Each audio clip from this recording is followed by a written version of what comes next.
fifth race of the year, Auto Club, Fontana, California, whatever you want to call it. All I know is I'm so happy that Martinsville is next week. I thank the gods Martinsville is next week. Let's just get right into it, and then as some of you have known, I've been kind of heated on Twitter this past week when it comes to the sport. I'll talk about that a little bit later on. But when it comes to the race, I was hoping this was going to be a pretty good one. I had some sort of maybe little bit of optimism that it would be a good race. Didn't really turn out to be that way, but let's just go on. So right at the beginning of the race, your normal contenders looked like they were going to come up towards the front and be your contenders for the win. Truex, Kyle Busch, Kyle Larson, Kevin Harvick. Those kind of guys were up front for most of the time at the beginning of the race. First incident and biggest incident of the race, Kevin Harvick and Kyle Larson getting into it down the back straightaway. Now you can see here that Kevin Harvick is at fault.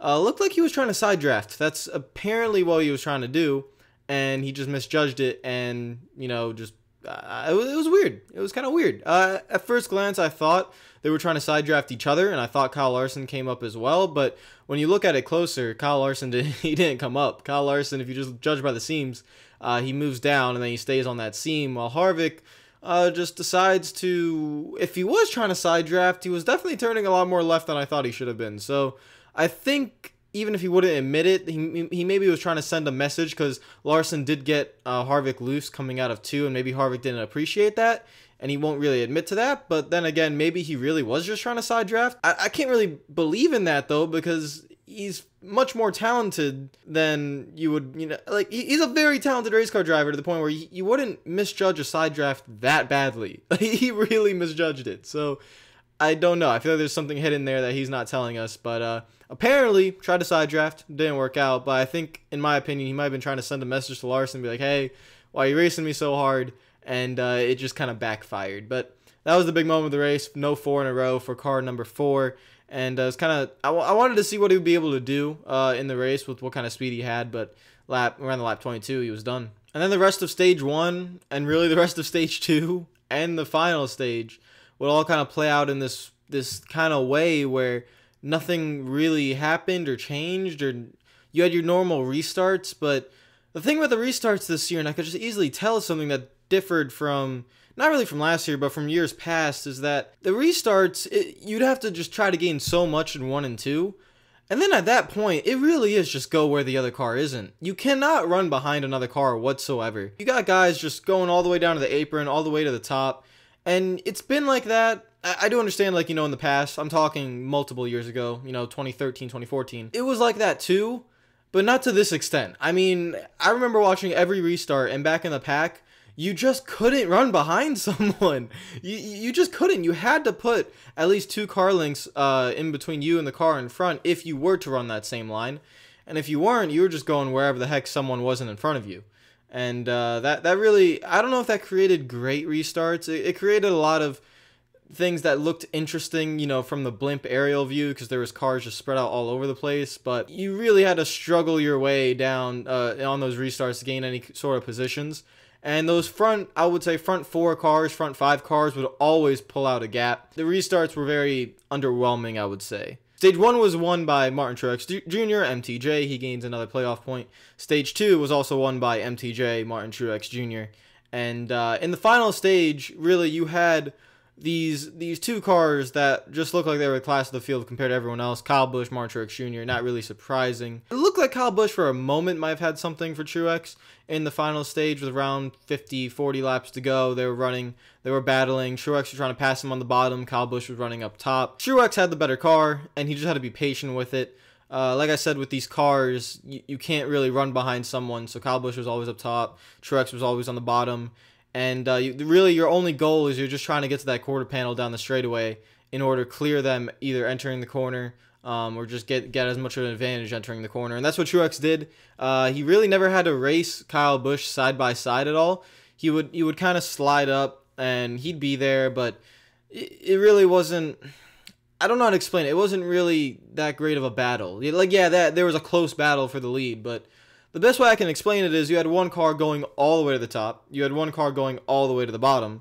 And in the corners, they couldn't really get close to each other. And down the straightaways, you're just trying to side draft each other. And I feel like that's what's really bothering me with this race car is I feel like drivers, they can't put themselves in positions to go side by side, pinch each other down, because they know that the car below, with the air, the cars are just so aerodynamic now that the car below is just going to lose it. And you're really risking wrecking both cars. Truex and Kyle Busch did that in Indianapolis when they tried entering turn 1 side by side, and whammo, they went bye-bye.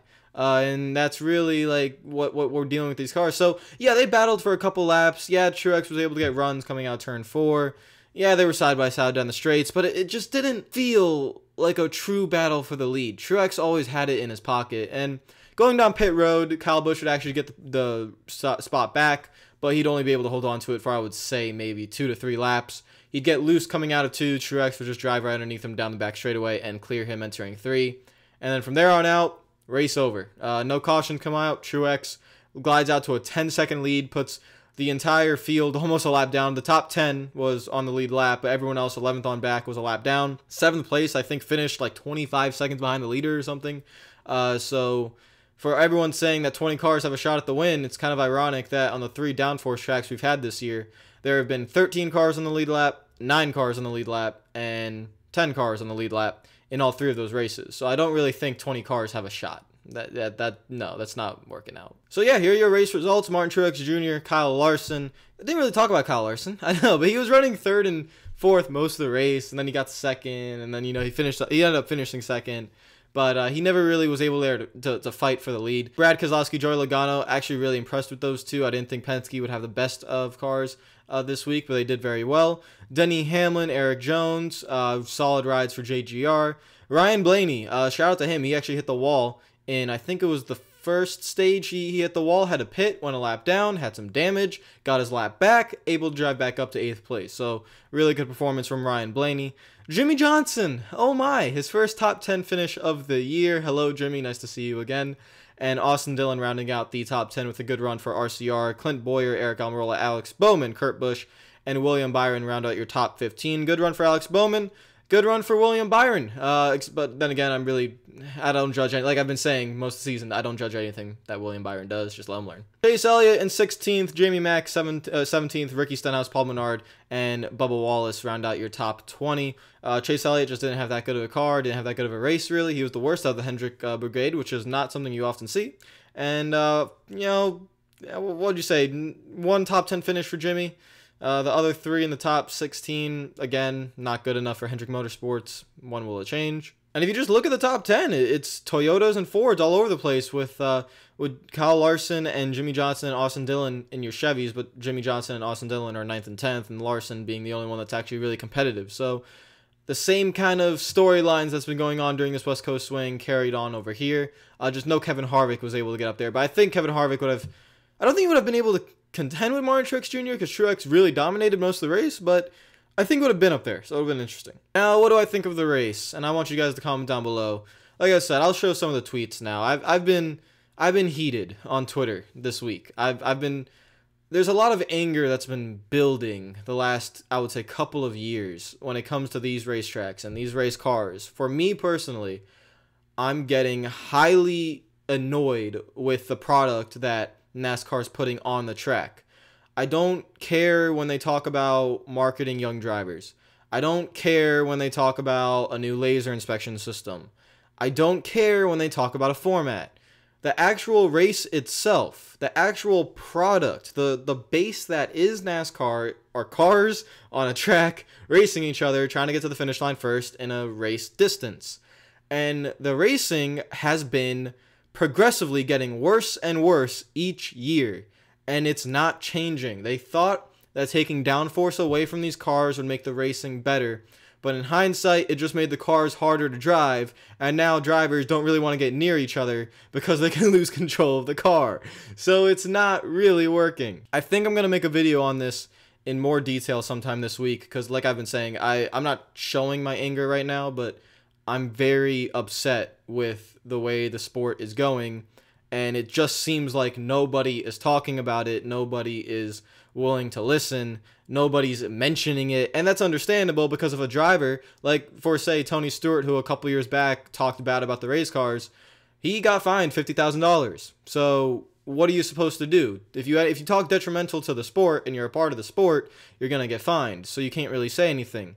You got Michael Waltrip dabbing out here and trying to get Migos on the pre-race show to bring more ratings. Do we know what we're doing as a sport? Because the answer is not Migos at a NASCAR race. That's not your answer, all right? Oh my god, it's just making my head hurt. Anyways, yeah, I'll make another video on that. Short story is I didn't like the race today. I do like the old tracks. I do like the old asphalt. I do like, you know, that kind of racing where the cars are sliding around. And for a driver, it's fun. It's fun to slide around and, you know, use throttle control. I get that. But also, as a driver, you kind of want to race people too. And when you can't even get your car within 4/10 of the car in front of you without losing the nose, it's really frustrating, no matter where you are. And I think the drivers know that, and they're not really going to be saying anything about it because they can't. Guys, comment down below what you thought about the race. Like the video, please. Subscribe. Go follow me on Instagram. Follow me on Twitter if you would like. I'd really appreciate it. Thank you guys so much for watching again. I know I don't sound the happiest. I'm sorry for being kind of negative. I want to be positive. Like, I really do. And I don't want to rant, and I don't want to bring negativity onto the sport, but it's like watching someone being slowly stabbed and you just can't do anything about it. It's just a very, very slow, painful, just, you're on an island by yourself and you're just looking at it and no one really cares. And it's just, I don't know. I can't find happiness right now watching that. I had so much more fun today watching Tiger in contention again on a Sunday watching golf than watching NASCAR. I had NASCAR on my laptop and I had Tiger on the big TV. And that just goes to show, just for myself, where my priorities are right now, like what I enjoy more. I enjoy watching soccer more. I enjoy watching Tiger more than I enjoy watching NASCAR right now. Now, that'll change next week when we go to Martinsville, because Martinsville is absolutely fantastic. And I'll get into that again, you know, in the video later, and into why some things NASCAR could do to fix this issue at the moment right now. But next week will be awesome at Martinsville, because you don't got to deal with Aero there. Martinsville will always be great. So, you know, that'll be great. And other than that, I just really can't find any positivity right now in the sport. I mean, congratulations to Truex. He's been doing great. But other than that, it's just there's not 20 cars able to win. I don't want to hear that nonsense, that 20 cars are able to win every week now. No. Like, the 3 downforce tracks, 13, 11, and 10. No. Like, on the lead lap. You can't. Truex is winning by 10 seconds, all right? I don't want to hear that nonsense. You're not going to tell me that Ricky Stenhouse Jr. is going to go pull out a win on one of these downforce tracks, and he has a chance. No, he doesn't. Anyways, I've carried on too long. I'll see you guys later. Hope you're having a great day. Peace. I can't change. Even if I tried, even if I wanted to, and I can't change. Even if I try, my love, she keeps me warm.